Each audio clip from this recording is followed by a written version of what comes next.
Do you believe that Malaysia is undergoing the second economic takeoff? You know, I don't know. yeah, I also don't know yet. So how does this smart technology will allow us to help the second takeoff? If you want to know more, Let's that's Sembang about AIoT. AIoT. Hello, hello, hello. Yeah, very good afternoon, everyone. How are you today? Thank you for watching again. Yeah, today is this 65th episode of our Jom Let's Sembang AIoT. If you are watching us, my name is Cecily. My name is 𝐃𝐃𝐃𝐃. Yeah, so it's a great day and it's a very busy week actually for me and for us lah. Yeah. It's a busy week. I don't know why is it so busy. Maybe our economy is getting better. Yeah, maybe second takeoff is going to happen very soon. Okay, talking about second takeoff, I have something to share with you today. This second takeoff is not I created, it's actually created by our the deputy minister of Ministry of International Trade, MITI. Yes, yeah. So his name is YB Eugene Tong. So the other day, actually, I have got the book. I've got the book, The Second Takeoff. Why is this second takeoff is so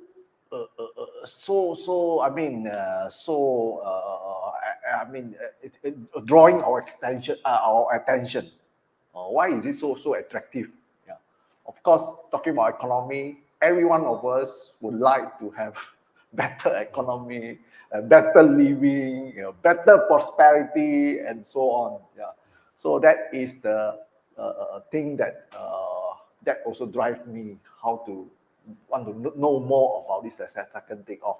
In my Facebook sharing, I always say in the first takeoff, actually we actually don't know what does it have, how does that happen, how did that happen in the first takeoff, although we don't know. But now we are talking about second takeoff. Of course, this question has been asked before. When is the first takeoff? when was the first takeoff for Malaysian economy? 1988 to 1997. That was the so you were born in 1991. 1991. So you are very lucky to in during the period lah. In the period, actually, you miss that, actually. So second takeoff is for you guys, not for me. Okay. So thank you for watching again on this Let's Sembang AIoT session. Yeah, this is a very interesting book, and then I have got this book. Can I share the slide? Okay, that was the time last week. During the Merdeka lah, during the Merdeka, I went to see YB Liu because he has got this launching of the what they call his second takeoff book in where TRX building, in the TRX MPH. Yeah. That was the time that I go and get one of them. In fact, many of them already got that a month ago. Yeah, so I mean, he launches this. He actually launched the book, in the stages lah. So we may have missed that. So I got his signature also. Yeah. So it's a very interesting talk by him on some of these very interesting point, or he brought up. One of the point he brought up is that of course in Malaysia, our compared to Singapore and Malaysia, due to currency exchange, the pay that we get, is very different. So the point he was trying to say is that if let's say Malaysian is able to pay, maybe the 2/3 of the thing, maybe a lot of talent will come back. would like to come back. No need to pay as much, but to do that. So, but how to make that? So economy have to be sustainable, in order for that to take place.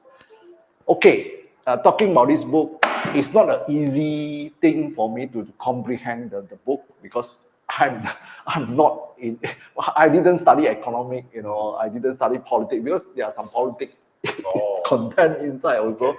And then I found this one interesting is because there are some stories, that lead to me some of the things that I've got the very first few pages. I would like to just share with the audience here. Can I have the second slide?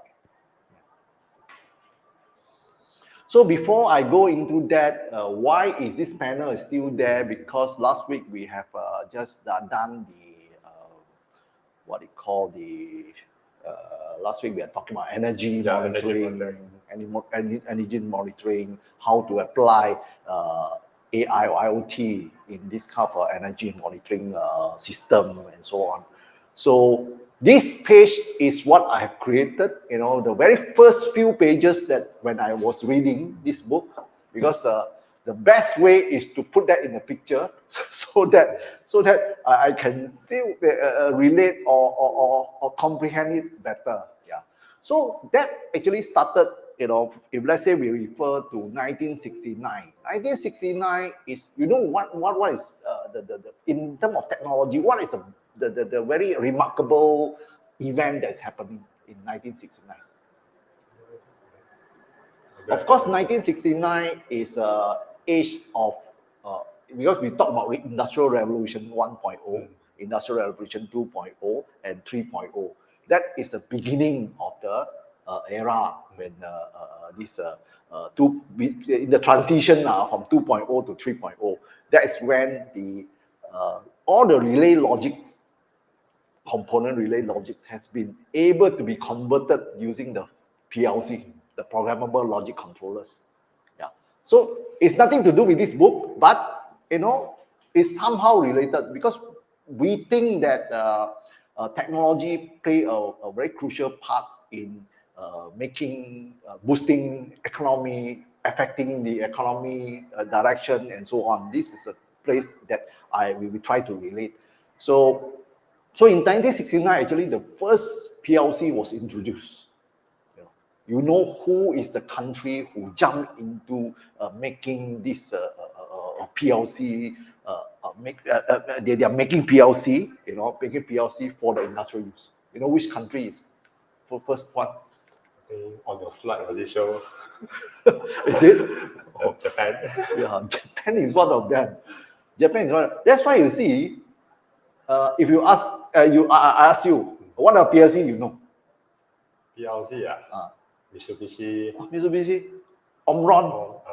These are the very first pioneer, in this Panasonic, all these people, they are pioneer in this one. Another country. There's another country. I didn't put in the slide. Another country, You guess. Or the audience can guess. You are able to interact with us because this is live. So German. Yes, Germany is the one who that's why you have the Siemens. Siemens is from German. And then there are a few other. I think Rockwell Automation. I think I can't remember from which country, but Siemens is one of them. Very obvious. So this country actually jumped into making PLC, and that also is one of the booster for the industrial transformation in especially covering the industry for 3.0. 3.0, we talk about computerization, we talk about controller, we talk about automation. These are the automation that's happening. Yeah, until now, PLC stay very relevant in most of the automation projects, machine, and so on. That's where it started. That's why in 1995, you can see here after this 1995, when no, not 1995, 1985. yeah, 1985. That is when the Japanese, that's why I remember why I put Japanese. Japanese yen has been pushed very high, appreciated very high during that time. Yeah. So how does this currency go high? I don't have any idea, but that basically is, the economic is strong, then the currency is high, lah. Yeah. So of course that is also coming from the second power, where maybe during that time US is pushing that, so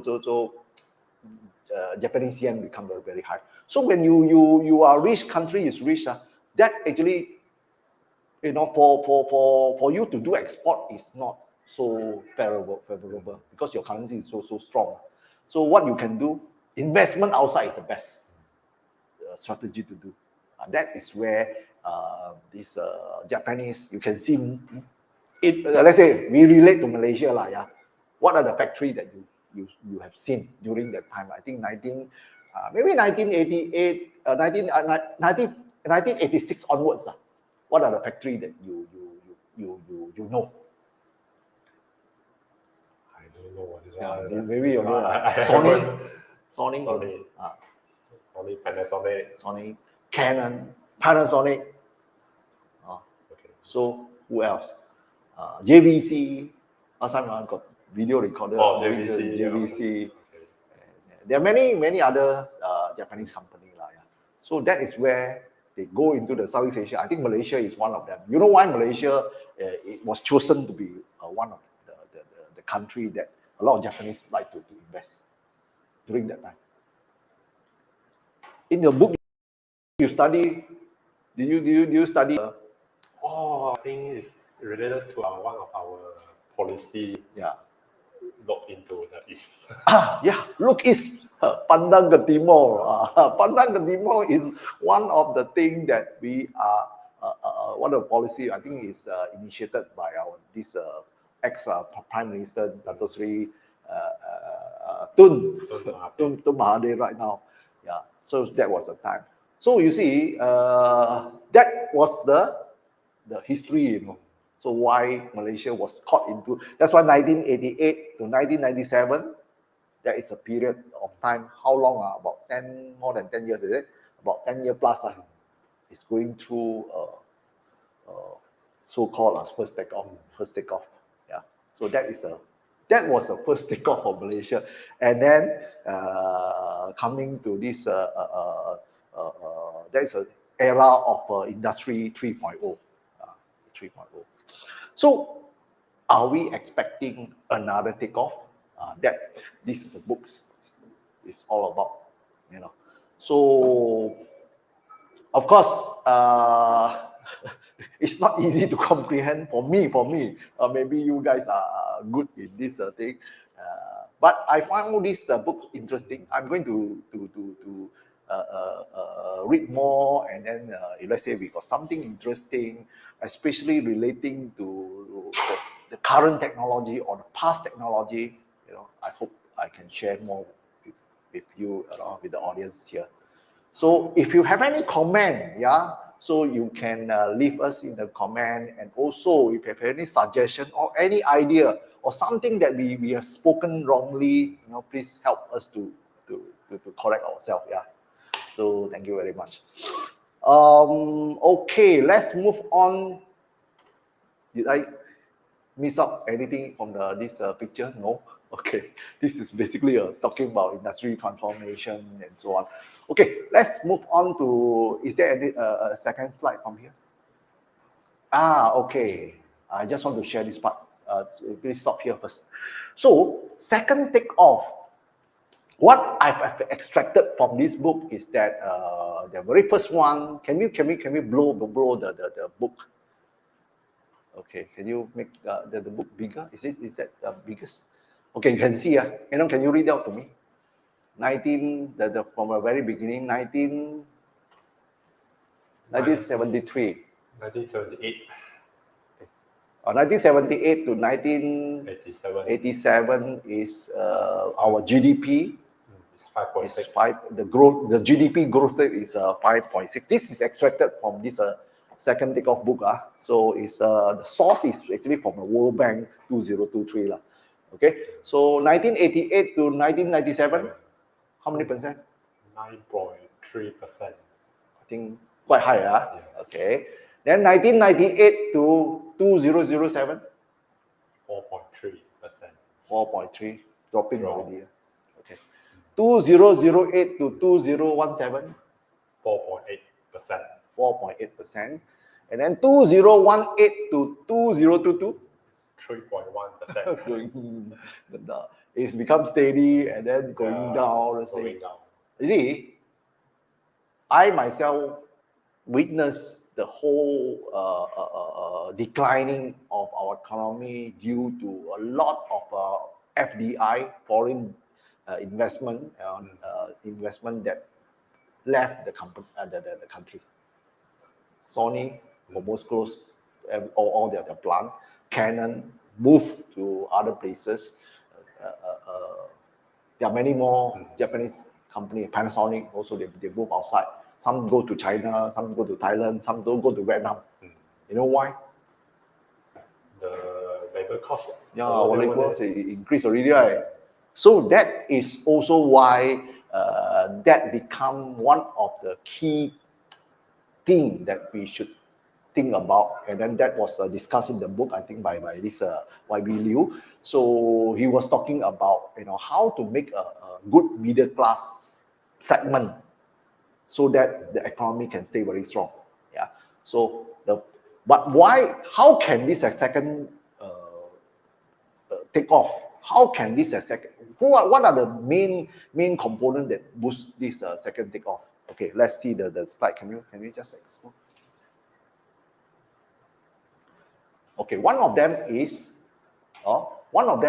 the American, European, because of the Cold War, this economic trade war between China and this China, this.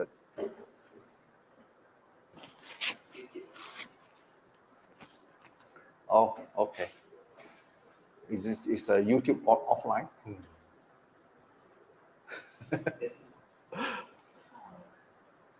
Okay, doesn't matter. So this because of this trade war, more and more countries would like to go outside of China. During the time that when I told you the GDP growth become very low, is because China joined WTO in 2001. So that it was a time that China become a world factory.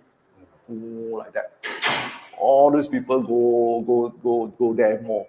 That's why. So those people who like our country, we have experienced this part where we will more and more people running out from this country. That was why the economy is going down. So, but now the whole theory about this second takeoff, according to this book, is because of this part. So then this whole Southeast Asia become very important. Then why Malaysia? Why Malaysia? Because labor cost, you cannot compete with other people. Vietnam has got more population. Indonesia got more population. Also Thailand. How can you compete? That is another part that the author said about this part. Yeah. So he was saying that Malaysia has got, it's a middle, in terms of locality. Malaysia is located at the middle of a world trade routes. Okay, this is one of them, and Malaysia has got a good quality infrastructure, where we are going to show you, and then we are going to discuss with you the 5G thing that we have, later on. Multilingual workforce, a high level of education attainment, and reasonable sound legal system within the country, which we supposed to have that kind of advantage or the strong points are that able to attract more people coming, especially the FDI. At the same time, also, the author is saying about this our innovation. We are not supposed to only rely on FDI. Yeah, we should be also creating, or generating more, working on more innovation. How to do innovation? How do you do more innovation? You rely on what? One of them is technology lah. You have to make use of technology. So our infra is a very technological friendly, like the network that we have. That is the second part I want to talk to you. Actually, I visited the 5G experience center at the TRX yesterday at this DNB. DNB is a Digital National Malaysia lah. They are the one who hosted this 5G thing, and then they are managing the 5G thing. So I just got to know that Malaysia is ranking number 1, in terms of consistency of a 5G network in the world. Wow. Later on I'll show you the slide. But okay, I will just close this chapter first. I'll just close this chapter. Why is this second takeoff can happen? Partly because of all these reasons. So thank you for YB Liu for pointing out some of the points that for us to learn a bit about economics. And there are a lot of this history that is quite interesting inside. So you can get this book anytime. I think Merdeka Day is the last launching. I don't know. Yeah. From MPH, 𝐃𝐀𝐘𝐃 also. I think they're selling some places. Okay. So we just close this chapter, but before we move forward, I want to show you the last week we have collected the energy using our IoT gateway, 4G IoT gateway, and then we publish to the cloud. Can we show? Can you show some of them from here?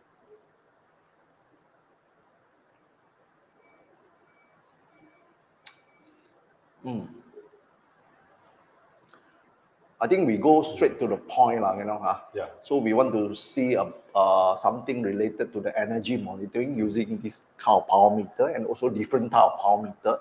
That what are the main parameter that we were watching this part of? Okay, so we monitor the voltage, the current, power factor, the frequency. Okay. So over the past 1 week, we have a more result to show you lah. Yeah. So maybe you want to start showing which part. Okay, so on the right hand side, we look at the production room current. So we observe this abnormality occur on the second or third on the I think it's on the second. Second of September. Why do you say it is abnormal? Okay, so you can see the current most of the time is maintained at around 5 ampere.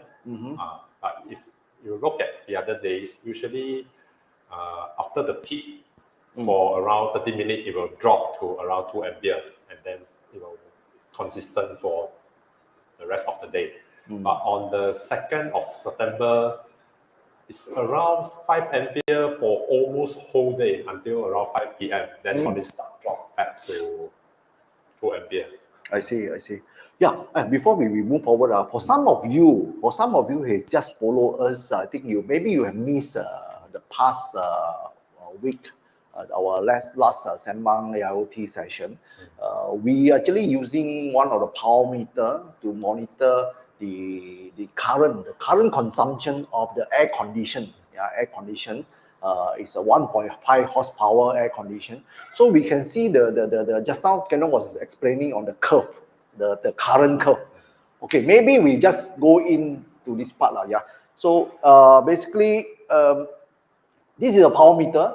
This is another 4G gateway router, and also we have a 𝐓𝐿𝐃𝐃 gateway, IoT gateway that able to use this for this gathering all this data from a power meter, and then all these things is being published to the cloud. Just now, the screen that you see is actually coming from the cloud, the cloud platform running on the Grafana. That you can see all this curve there. So if you switch back to the curve again just now, so these are the few parameters that we tap, from this power meter. One of them is voltage. The AC basically is a supply voltage lah. Supply voltage, you can see up, down, down. I think it's quite common. Yeah. These are quite common. If let's say can be, this is one of them, voltage, and then we have this current. Yeah. So this current is actually tapping onto the one of the aircon lah. One of the aircon. I think the most consuming power consumption, the most consuming energy one would be the compressor lah, I suppose. So then we have this total power.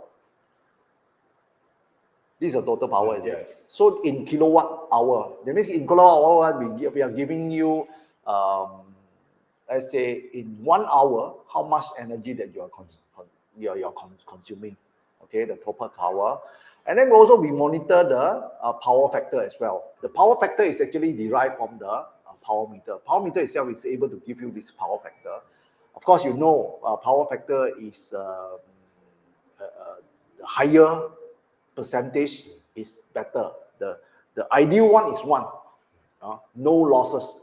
But in the real life, you wouldn't be able to get 100% possible.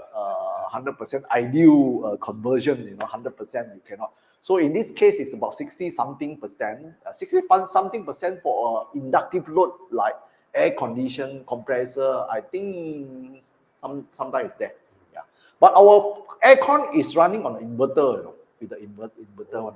That's why let's go back to the current. These are the piece of information that you seldom see lah. So that's why we purposely make this one to show it to you. So you can see in 2nd of September, the current curve, the room current. Please join to the room current. You can see the current from 6 or 7 ampere. When it start up, go very high for some time. It will drop. But on the 2nd of September, it's very weird compared to the others. So like on the 3rd, on the 4th, on the 5th, on the 6th, they are all very consistent, with the high peak current. Later on, they stabilize to 2 ampere. But there is an abnormally happening in September 2nd. But I go and check, actually nothing happened. I don't know why. So we are going to do this monitoring again for the next coming week. Then we are able to tell what is actually happening. We'll see next Monday will it happen again. Yeah. So these are the data that is important, especially in the AI analytic. When we do data analytic, these are the data. Yes. So how can we make use of this data to do something like that? So instead of every day I go look at the graph, and we should ask AI to help us to monitor when there's something abnormal occur, and it can send us some alert, tell us something abnormal, so we should pay attention to it. So this is a thing that we are encouraging people to do. For example, any data collection, this is a 3C practice. 3C meaning collection of data, computing the data, and also doing the control of things that you want to do. This is a 3C. So this 3C is very common, but then in this whole what they call the process, from data collection, as far as AIoT is concerned, data collection from the IoT platform, coming to computation and analytic, then you generate action-based kind of event or action-based, so that you can correct that or to optimize that, to reduce wastage. This is happening to all of the things, not only energy. So can be anything, especially for us that covering the manufacturing side. There are many processes that can be done, after collecting of this data and so on. So again, have we finished the second? Okay, this is the second chapter completed. Okay, we go to the third. Before we go to the third, I think if let's say some of you have just joined us, you are watching the Zoom Less Sembang AIoT from me, Cecily and 𝐃𝐃𝐃𝐃. So we hope you. First of all, we want to like to thank you for watching lah. Yeah. So if you find this channel relevant to you or to your friend, please share to them and please subscribe to us and also like us. Your little effort is a good encouragement to us. Okay, so let's move on to the last chapter that I'm going to share with you is on the visit yesterday. I was visiting with our association, Malaysia IoT Association. For some of you who don't know about this Malaysia IoT Association, the third slide. Okay, this is a 5G for all accelerating digital future for the Malaysia. That is in Menara Tun Razak, PRX. Their experience center, 5G experience center. Our association visited, and I was also lucky to be there. So I just want to share with you some of the things that I've seen. So just now we were talking about Malaysia has got the best or good infrastructure. How good. Okay, let's see what are the experience centers say. Let's move. Okay, this is a picture that we when we arrived, I think about 20 plus from us, 20 over people from us, from this Malaysia IoT Association. And then of course 𝐓𝐿𝐃𝐃 ourselves, we are one of the EXCO member in the association. So we do participate, actively participate in some of this activity in the association, especially talking about what they call talking about this technology, IoT, AI, and so on. These are the things. So we have a chance to visit this place and the experience center. Okay, let's move on from here. Okay, this is actually related to what we have discussed before. 1G, 2G, 3G. Yes.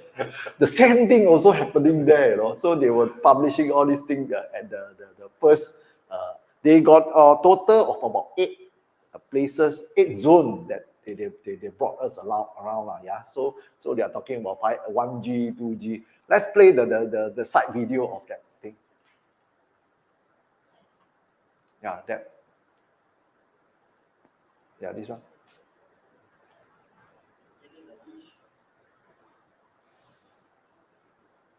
Oops. Okay, we play that. Why you can't play?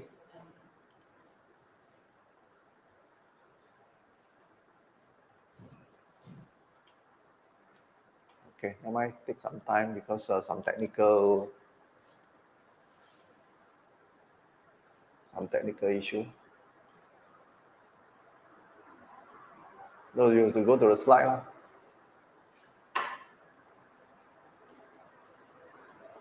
Okay, move on from here. Okay. See? You just let it play lah. Just let it play. Okay, don't need touch. This is Sony Ericsson, the one that we can carry in the back, 1G. And then Nokia, the second 2G and 3G.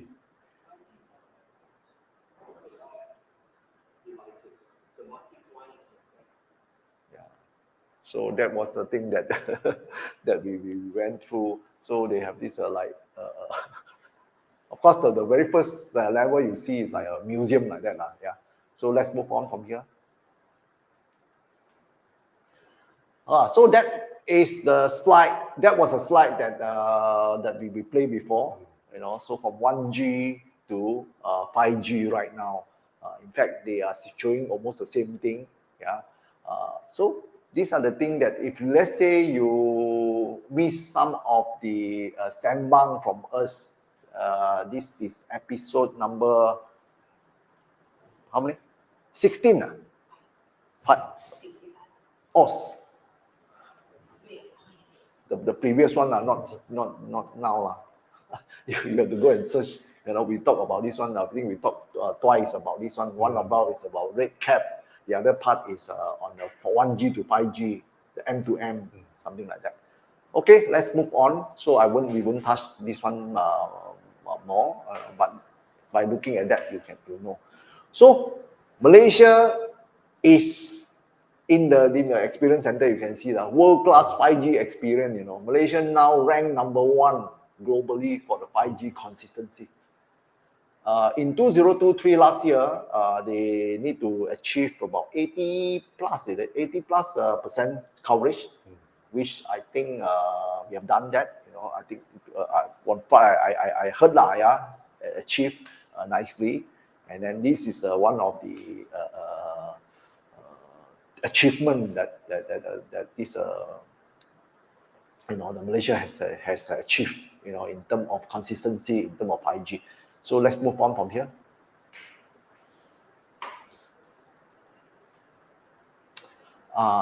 For some of you who have not seen the 5G antenna, okay, can you make it bigger? Doesn't matter. So for some of you who have not seen the 5G, on the right hand side, you can see those are the 5G antenna. So on top there's one small one, is we call it a millimeter wave, millimeter. So it's a very high frequency antenna. I think majority are, here and there are some antenna. It will look something like that. Yeah. So if you can see on the roadside, this actually is a 5G. Roadside on some building. Did you see? Yes. Looks very similar to plus 4G, but you can recognize this one from 5G. And then we have this gentleman explaining to us on this is on the first zone. Okay, let's move on from here.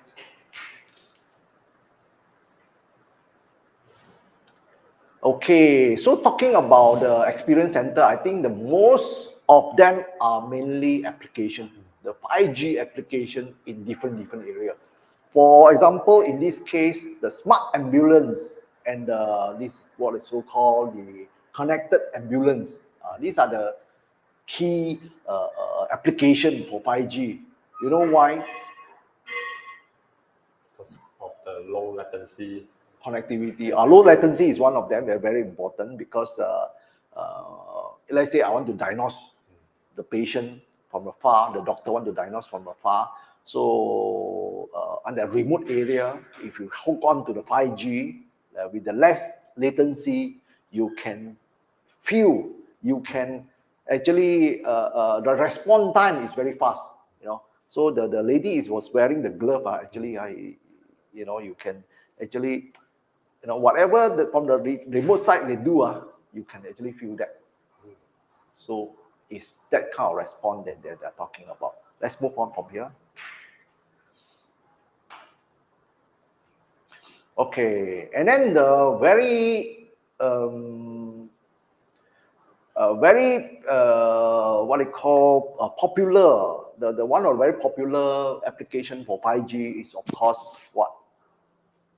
Public safety, video surveillance, So of course, on this video surveillance for 5G, let's say you want to apply 5G, of course, visual surveillance can be done in a different way. So by using 5G, what do you propose? What do you recommend? How to use 5G for this kind of video surveillance on the AI? Usually they're used for the person detection, person tracking. They have this face recognition like what we have in our doorstep there. We have this what they call this vision facial recognition, and some of them are agriculture. They fly drone to check places, For example, in one of the agriculture, you can also use that to count the tree, right? For example. But why is this 5G? That means on a drone, if we bring a camera, actually it's transmitting down to the ground using a 5G. Yeah. So they can do this part quite efficiently with this 5G with the lowest latency. Lowest latency meaning you don't have delay, don't have lagging like that. Yeah. 4G sometimes you can see the car move like that, stop. Car move like that, stop. That is not a good latency. So let's move on very fast. So this is oil and gas. Yeah, oil and gas. I think mostly are private 5G. Oil and gas. Yeah. That means 5G can be private. You don't need to use public. 5G, and then some automation work safe. The PPE. Workplace safety, like what we have the same model also. Yeah, we have the same AI model also. Can be done using the 5G. When we connect to this 5G, we are able to do that. Let's move on.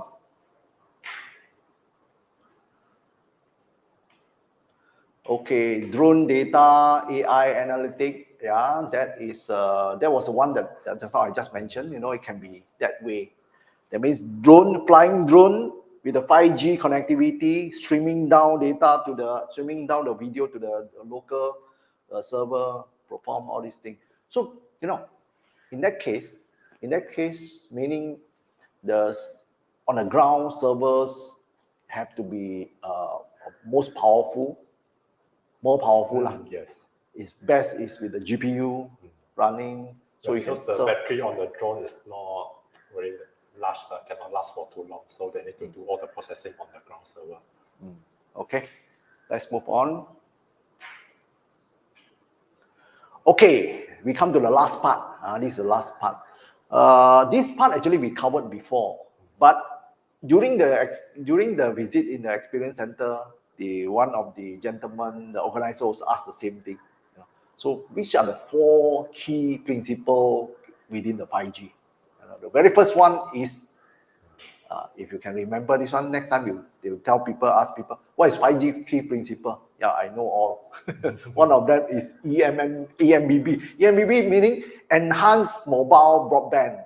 Enhanced mobile broadband, the download speed high, upload speed also high. That is of course is one of the key features when to talk about this video. Yeah, during the time I didn't take the picture. They actually put the 5G camera live, shooting at the Putrajaya and also Sarawak city center there at the riverside. Live streaming, according to them, that is running at about 30 to 60 frames per second. Over 5G. At what resolution? Full HD? 4K. 4K. Wow. They are running on 4K, 4K resolution. But on the spot, you cannot see the 4K because the screen is huge, big.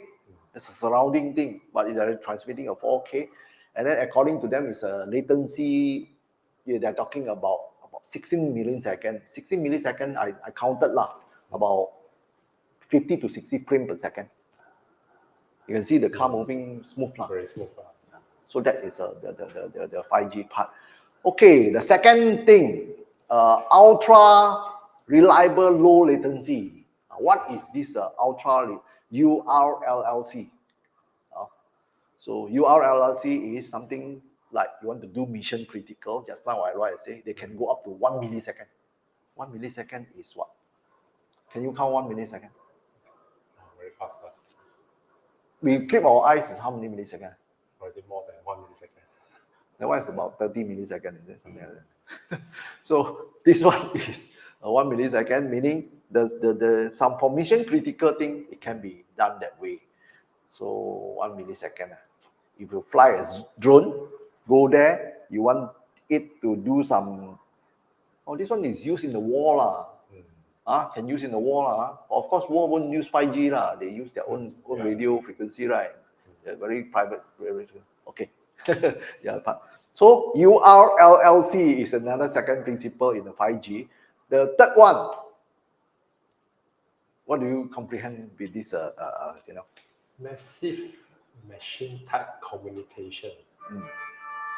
So it's for support large scale Internet of Things deployment. So it means it can support capacity can be very big. a lot Million device. within the network, no problem. You remember when you do 4G or previously, some station not able to handle so many devices, Yes. they kick you out. 5G don't have this problem.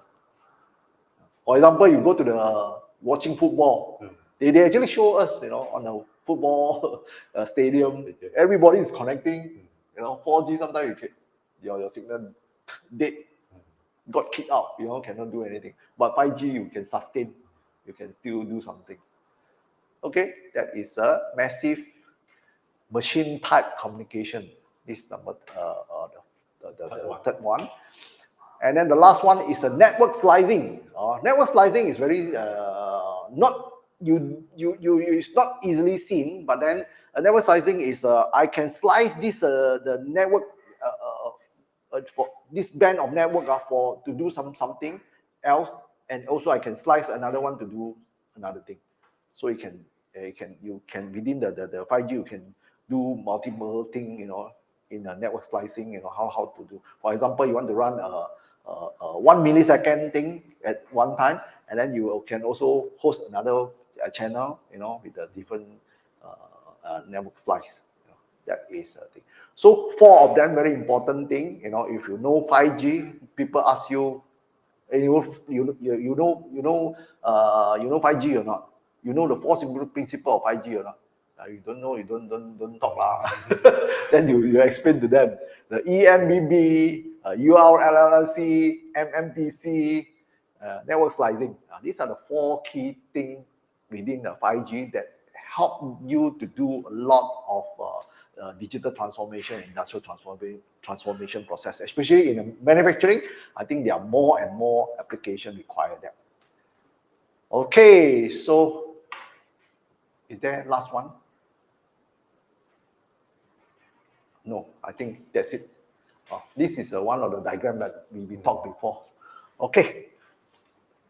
So with that, I hope we have come to the end of this session. Today it's taken a little bit long, almost 15 minutes. Very sorry about that, because of second takeoff lah. Second takeoff are very chongpei, very long-winded. Okay, so I'm Cecily. We would like to thank you again for watching us today, and then please do help us to share, like, and subscribe, and we see you in the next session. Bye bye.